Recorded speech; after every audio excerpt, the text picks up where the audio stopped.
All right, guys, if you're having a tough time getting a loan, Nate Jomaa is coming at you today with some great creative financing options. You better get fired up. Nate, how you doing, brother? I'm fired up. Fired up, baby. I love that. You're speaking my language, man. That's Yes. awesome. That's awesome. Well, guys, welcome. Whether you're watching on Facebook, YouTube, or anywhere else, feel free if you've got any questions, comments, anything like that, throw them in the comments section, and we will absolutely address them before this video is over.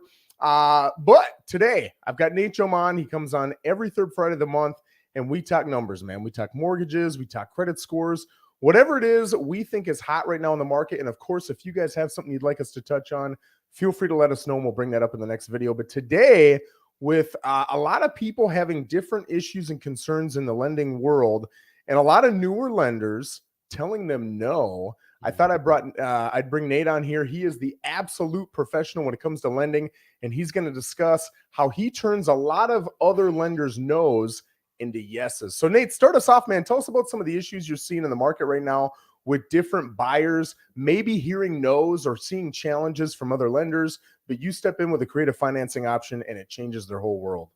Sure. So a lot of self-employed and 1099 folks are told no because somebody looks at their tax returns and sees that they're doing the right thing by trying to shield themselves from paying taxes on things that they don't necessarily need to pay, and it prevents them from being able to qualify. But there are so many options, so many different loan programs out there that are specifically designed for the self-employed buyer or the 1099 buyer that give them a leg up on being able to really take advantage of every penny that they actually earn during the year and to leverage that into getting them into their first home or a move-up home or even investment properties. I mean, you can use these creative financing options on even investment properties. So a lot of people don't know that. A lot of people are being told no by lenders that just don't take the time to learn about these options. Yep. And, I come across them all the time.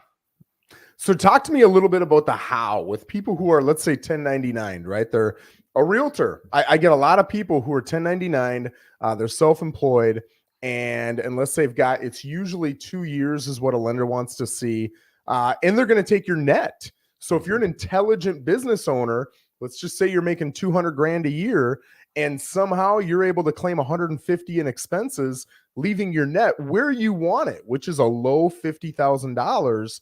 That's a great business decision, but it's going to hurt you when it comes time to lending. What are you able to do with them? How are you able to help them to get them into a loan that another lender may or may not be able to do?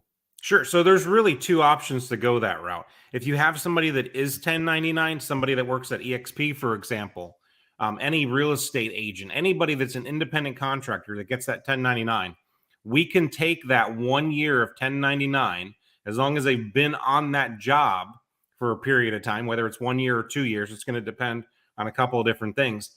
We can take that 1099, which is just the gross actual income. Yep. We take a percentage of that and we divide by 12 or 24 if we're doing 1 or 2 years. And that sets our income baseline.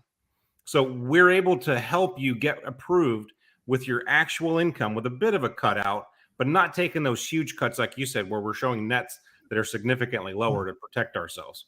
And that's regardless of the claimed expenses that I have on my taxes, correct? Yeah, we don't even look at the tax returns at all. I don't want to know what your tax return looks like. All I want from you is either 1 or 2 years of 1099s. That's it.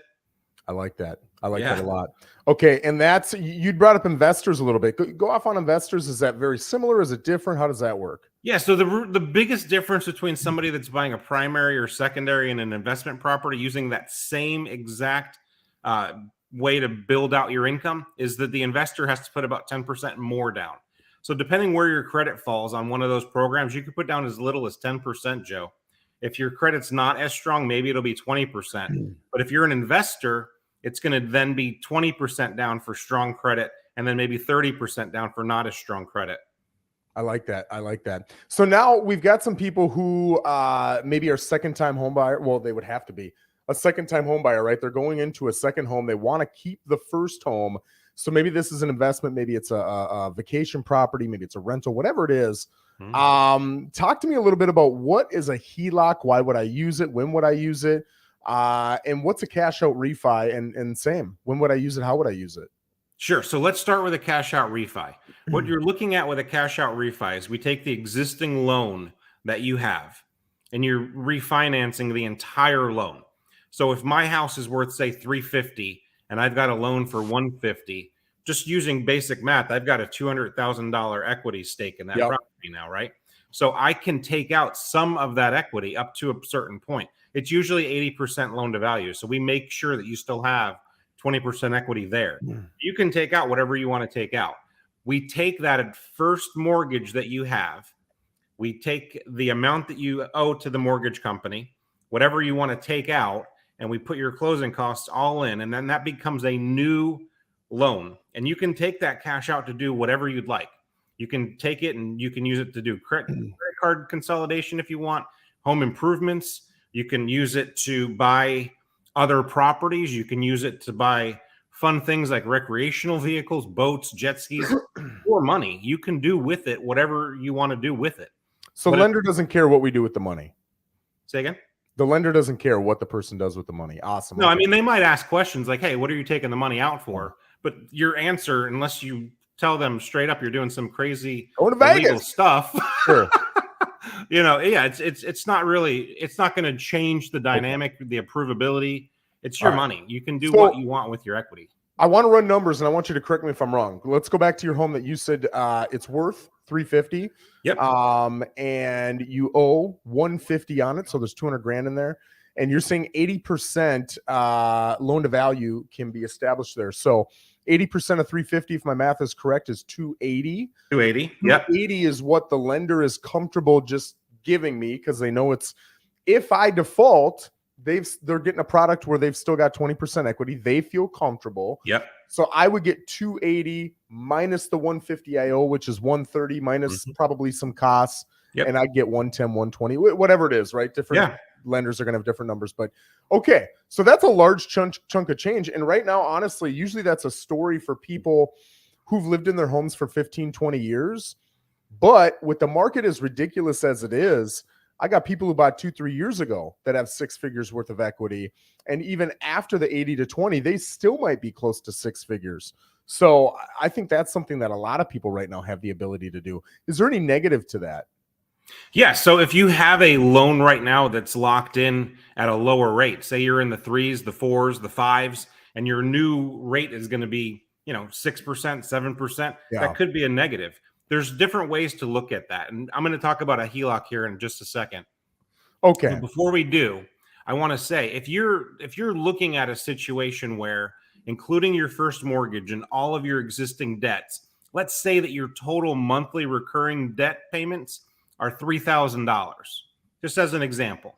Yep. And now you're able to get this new loan for, using your example, we'll say that I've got 110 left. Yes. So I've got $110,000 in equity. I'm going to use that to pay down my car payment, to pay off my boat, to pay down my credit card. So I'm saving myself potentially thousands of dollars in monthly payments, and I'm putting it into my mortgage. You now have one mortgage payment. So while it looks like your mortgage might be going up, and it may be, your total out-of-pocket monthly could be shrinking by thousands if you approach it a certain way.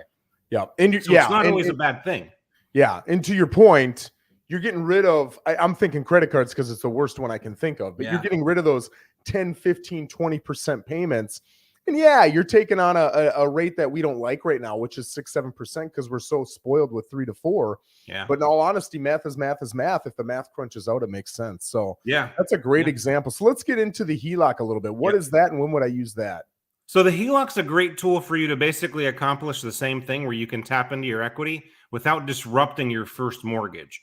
If you just don't want to mess with that 3-4% rate that you have and you're happy with your loan servicer, which is who you make your payments to, you can get what's called a home equity line of credit. And essentially it allows you to tap into that equity in your house. A lot of people think of a home equity line of credit as a mortgage product, and it is for some intents and purposes. But in reality, it's more of a revolving line of credit, which is more closely related to like a credit card. So I don't like to say that it's a credit card on your house, but for people to wrap their heads around it, that's basically what it is. It's a credit card that your house is part of the collateral. So you're going to take out that same equity position up to 80% potential, using the same example as before, but you're not going to have those closing costs, and we're not paying off your first mortgage. So you've got a $150,000 loan. We can go up to 280, and in the example that we use, so you have access to all of that with lower cost, and you could take as much or as little of that as you want. If you want to maximize the home equity line of credit and take out the 130 or whatever we had left, great, do that. You have a $130 HELOC. Now, if you're only using 10 or 15,000 of that, you only make a payment on that 10 or $15,000. You pay that down to zero, and guess what? You still have access to all of it, just like you do with a credit card, right? If you have a credit card that has a $5,000 credit line on it, and you go on a vacation and you spend $2,500, you've used up 50% of it, but you start to chip away at that over time, or you make a lump payment, it goes back down to zero. You still have access to all $5,000. And that's exactly how a home equity line of credit works. Are those rates typically higher, lower, or the same as a credit card? They are in line with what you would expect to pay if you had a credit card. And that's what's different about a mortgage. You're not going to see these 5, 6, 7% rates on HELOCs typically, because HELOCs aren't driven by mortgage rates. They're driven by the prime rate plus a bit of a margin, plus some other things that are baked into it. So we're looking at probably an 8, 9% rate, best case scenario on a home equity line of credit. They could be higher. But again, you're only making payments on the amount that you have in balance. As soon as you pay it down, you have zero payment, but you still have access to the entire thing. Yeah, that makes sense. And we've got one. We knew that we were getting a roof. We were getting a brand new AC. We were getting a brand new pool heater. And I was like, man.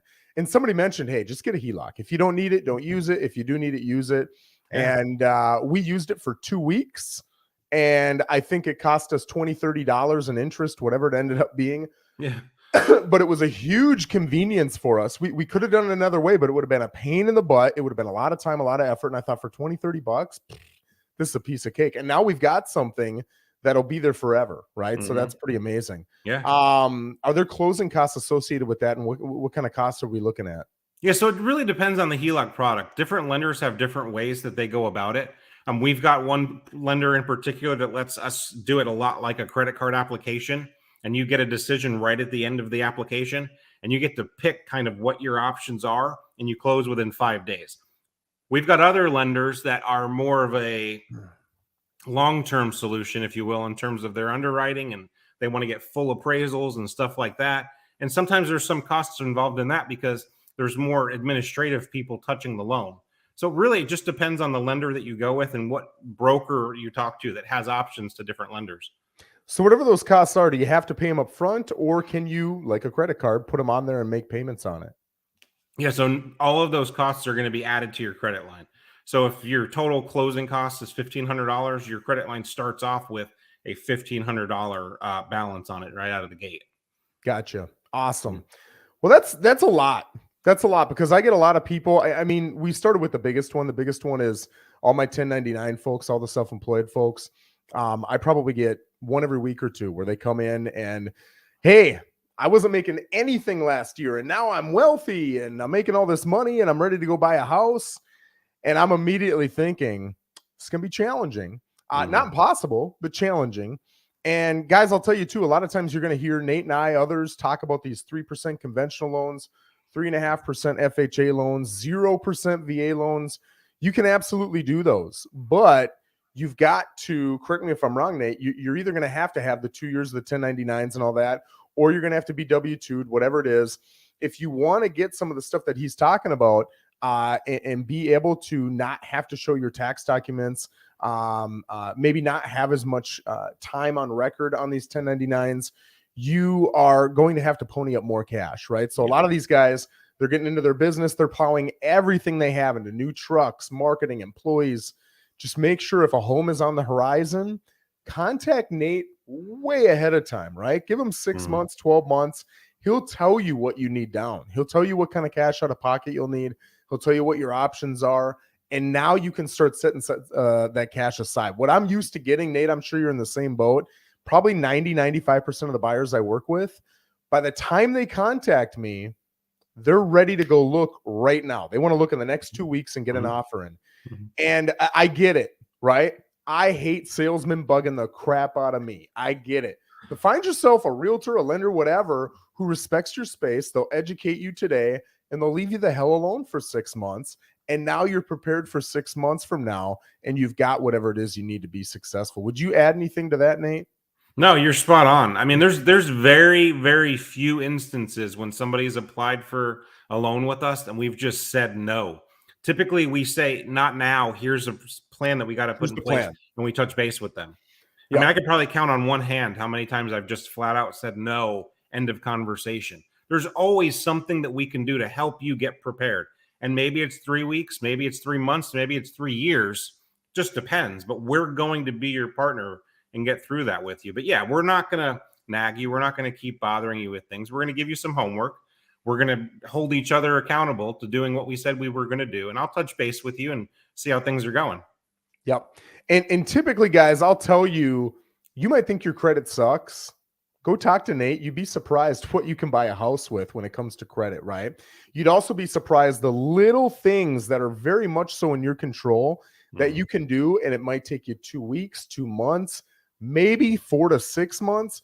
But I don't see these credit issues dragging out a year, 2 years, 3 years. The majority of people, not everybody, but the majority of people are able to take care of this in a few months. Yeah. And this is why I say, if you come to us right when your lease is up, we might have to tell you, hey, you're going to have to rent for another year. But if you come 6 months prior, we can set you up for success, right? So Exactly. absolutely reach out to that person, whoever it is. I guarantee you, Nate would be more than happy to help you.